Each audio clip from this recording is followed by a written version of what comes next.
Hi Capricorn, welcome to Higher Source Tarot for your November 2021 tarot reading. This is a reading for all Capricorn, Sun, Moon, Rising, and Venus. Thank you to all of you for your support. It's just amazing to watch the channel grow. I love reading. I've been doing it a long time, and I didn't even realize that this potential existed. I kind of stumbled across it, so it's fun to find, you know, by joining YouTube and reading the cards in this way that it grows and helps people. So thank you for that. And if you are new here, welcome to you. I post new readings every Friday, then again on Monday. Friday's readings are always a general reading. Monday is a different style every week. So if a reading doesn't resonate, just come back in a couple of days. Now, 1 week on Mondays, there's a pick a card, there's a love reading. There's also, too, this week it'll be a Celtic cross, so a little more detailed reading this week. And if you like tarot and you like the channel, I'd love to invite you to subscribe to Higher Source Tarot. All right, what advice do you have for Capricorn? Sun, Moon, Rising, and Venus. What does Capricorn need to know, please? For the best and highest good of all concerned with Capricorn, please. Okay, here we go. Begin here with the tarot, and then we'll have the Angel Answers Oracle card as reading as well. All right, current situation. You've got the Queen of Swords. The immediate influence, oh boy, that's going to get interesting, is the Ace of Swords. You've got the Three of Cups in your destiny, the Five of Cups, Six of Cups, very interesting. Five of Cups in the distant past, Six of Cups in the more recent. King of Cups coming towards you. You're represented by the Seven of Pentacles. You've got the Knight of Pentacles and your hopes and fears. I'm sorry, and the person you're attracting. Hopes and fears are the High Priestess. Now we've got the Four of Swords. Those of you that there's a reconciliation, I see somebody trying to come back around. I don't know if you're completely ready for it, but I do feel like this person comes in peace. They do not want to fight with you, for whoever that's for. But on the bottom of the deck, we've got, oh God, this is really crazy. The King and Queen of Wands. I'm just going to switch these because I like it this way, but they did come out in the other order. I guess that's the difference when you see the cards versus the reader, because you can easily switch cards around when you never get to see the cards, but I do like to be up front with my cards. See how they never take their eyes off of each other? There's some kind of a passionate relationship. This is like happily ever after. I do want to say, though, let me look at this a minute. You've got, in terms of the elements, you got a lot of water here. You've certainly got, you got some earth, and you do have air here as well, and then these two wands. You got all the elements. But the Nine of Cups is an energy of reciprocity. It's an energy of wish fulfillment, of getting what you want. We love nines. Nines are about attainment. They're goal accomplishments and new beginnings. So I do feel like if it's a reconciliation or if it's a new relationship, if you're single, it could be somebody related to something from your past in some way. But I do feel like you're ready for love, for those of you that's what this is about. So with this, the King and Queen are very passionate. They are a power couple, right? They're like the kind of couple, like if you've ever been on a guided trip or something and you've got like a couple taking you around, or two, like a couple that can work together really well, and you know, they could run a business together, they could be partners in all areas of their life, and they don't get sick of each other. You see that sunflower over the Queen's shoulder. Sunflowers point towards the sun, but when the sun goes down, they point toward each other because they're energetically attracted. So there's a very passionate energy here in this relationship. It's a go-getter's energy. So anything you're doing too, if you've been with that Four of Swords, been kind of in a place of analysis, you're ready. It's time to move with this. If it's something you've been planning on doing, they're trying to tell you now is the time. It's time to take some action with these wands, especially if you know you've been kind of passive and just waiting for the right moment. So there's communication big time here with the Ace of Swords and the Queen. The aces are all about beginnings and initiation. So we said it's time to take some action. This is very clear. There's no confusion here whatsoever. The Ace of Swords, too, is also about goal attainment. So you set goals and you will follow through with this. You'll have an unwavering focus on goal attainment here. So if there is something in terms of work related stuff with that Seven of Pentacles, Knight of Pentacles, you're going to get communication here. It may be very cut and dried, like very black and white with that Queen. She's intellectual, and if it's you that it's representing, I know it's not your air or your element, but if it's you and you're saying you really know what you want, because Capricorn is known for ambition and being very goal oriented. So this is actually very good energy for you. But that Queen knows how to articulate it. If you're in anything where you need to negotiate, you're going to do great with this. It's a facility for communication, but it's also like an ability to negotiate in a way that people can't argue with you.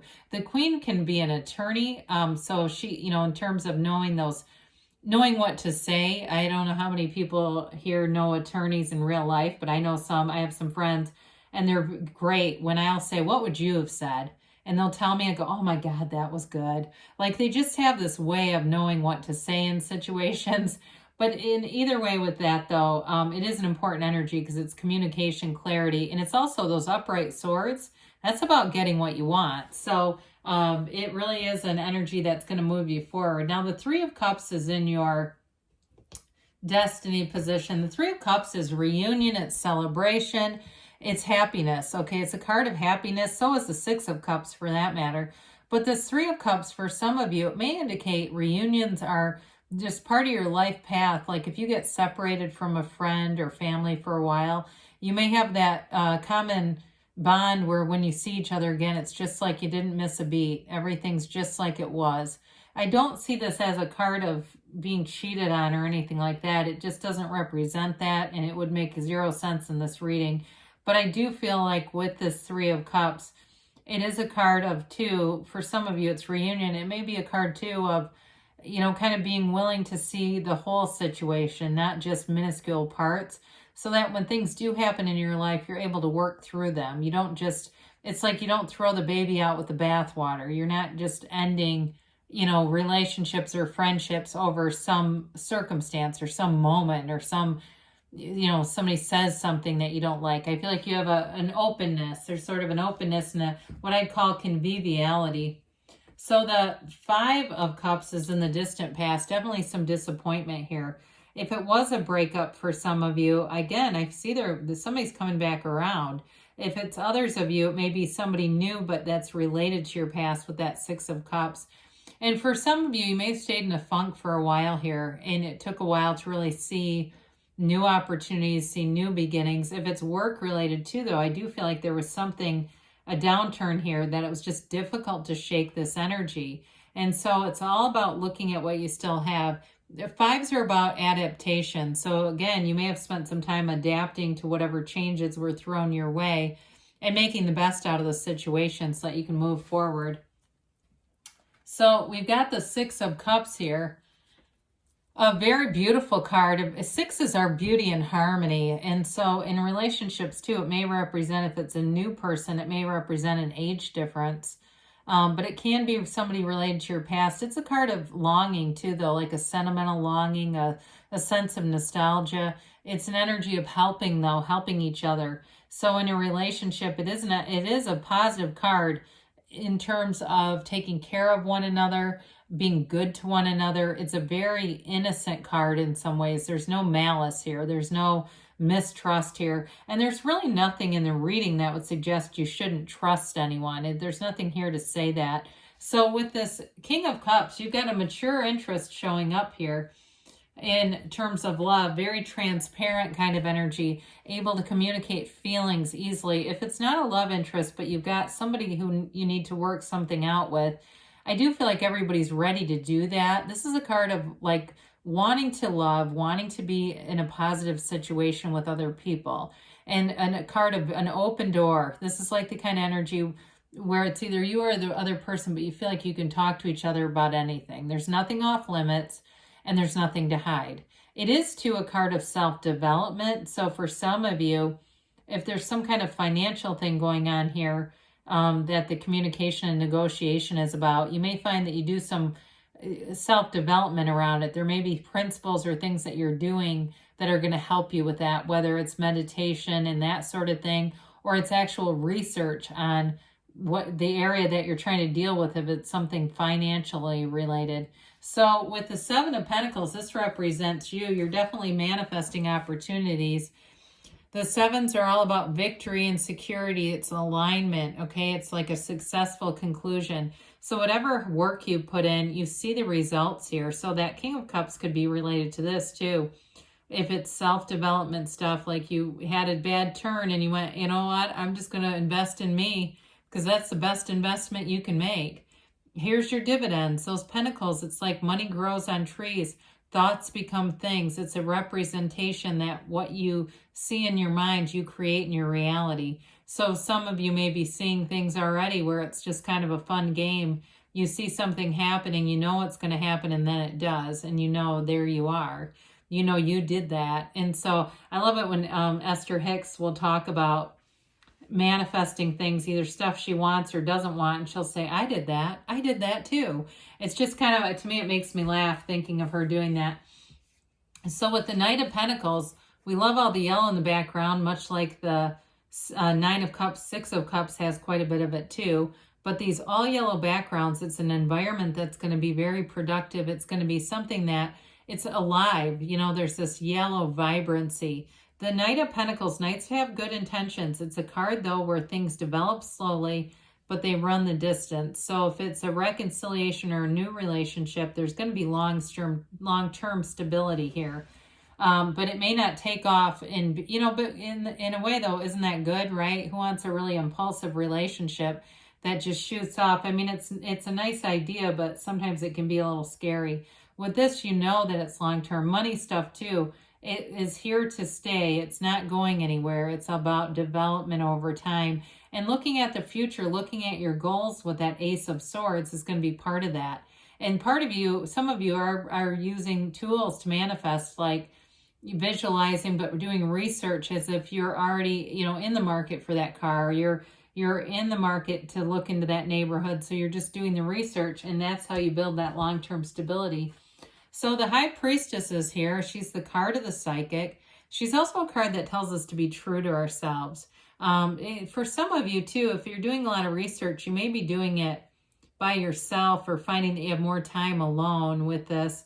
And it's not a negative. It's just that you almost seek this solitude. Like if you have to get something done with that Ace of Swords, I do feel like you're going to find times where you want to be alone, especially with that Four of Swords, too. It's not a loneliness, though. It's a choice.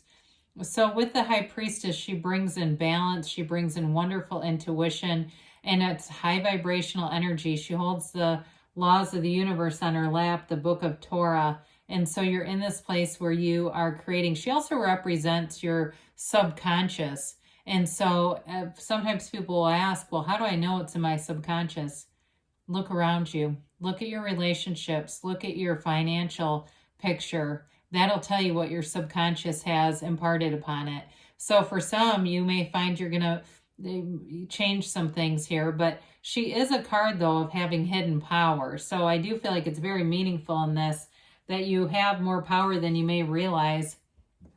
So the Four of Swords is here, and it is a card of taking a break. It's like if there's been any conflict with that Five of Cups, because you don't have a lot of conflict in the reading, to be honest with you. There's just not much to say say that there is.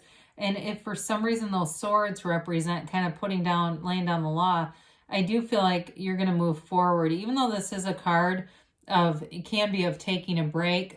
Fours are all about being very accurate. So I feel like you're going to take your time with things and move forward in a way that feels very safe, okay? There's like a safety and security with this.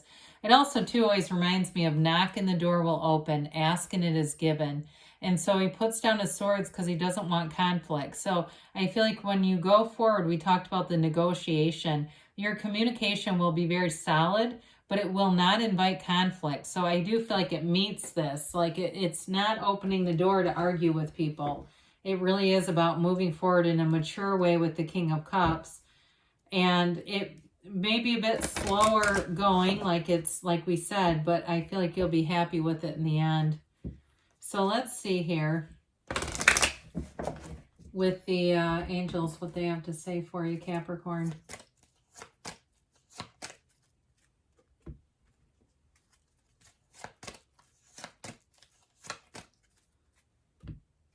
All right, you've got ask your angels, all right? And we kind of talked about that, right? With especially to the high priestess, meditate and ask if you believe. And as we know, the veil is thinner right now, the veil between physical and non-physical. So ask and they'll tell you. Meditation brings answers. There's a real key here about quieting the mind and knowing that you are not your thoughts. You're ready, they say. You are not your thoughts. Don't stop. Okay, so good things are on the way for you, Capricorn. I love you, and I'll be back again soon.